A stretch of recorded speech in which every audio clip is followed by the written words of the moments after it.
عمر کے ساتھ چیزیں جو ہیں وہ بدلتی ہیں۔ ایک زمانہ تھا کہ ہم وہ پچھلی صفوں میں بیٹھتے تھے، پھر درمیان کی صفوں میں آئے۔ اب عمر کے ساتھ ساتھ اور کچھ تھوڑا بہت جو برا بلا کام کیا ہوگا شاید ہم پہلی صف میں آگے ہیں، لیکن اصلی اصول وہی ہے جو ہمارے دوست احمد مشتاق نے اپنے شعر میں کہا ہے کہ نئے دیوانوں کو دیکھیں تو خوشی ہوتی ہے، نئے دیوانوں کو دیکھیں تو خوشی ہوتی ہے، ہم بھی ایسے ہی تھے جب آئے تھے ویرانے میں۔ تو یہ عمل جو ہے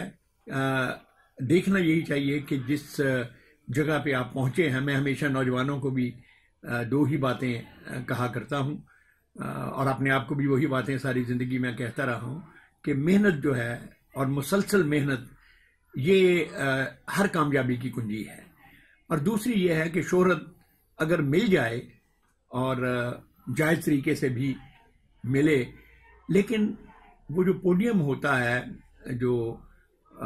جس سٹیج پر آپ کو میڈل پہنایا جاتا ہے، اس سٹیج تک پہنچنا بڑا مشکل کام ہے، لیکن شاید اس سے بھی زیادہ مشکل کام اس سٹیج پر برقرار رہنا ہے، اس پوزیشن پر۔ تو وہ ریاضت، وہ وقت زیادہ ریاضت مانگتا ہے۔ عام طور پہ لوگ سمجھتے ہیں کہ ہم نے اچیو کر لیا ہے، لیکن اصل چیز جو ہے کہ اس اچیومنٹ کو برقرار رکھنا جو ہے، اس کے لیے جب تک ہم اپنا مطالعہ، اپنا مشاہدہ جس کو کہنا چاہیے نا، اپ ڈیٹ نہیں رکھیں گے تو پھر بات مشکل ہو جائے گی۔ تو اس لیے میں اپنے آپ کو، اپنی نسل سمیت بعد میں آنے والوں کو بھی یہی کہوں گا کہ وہ جس کو ایک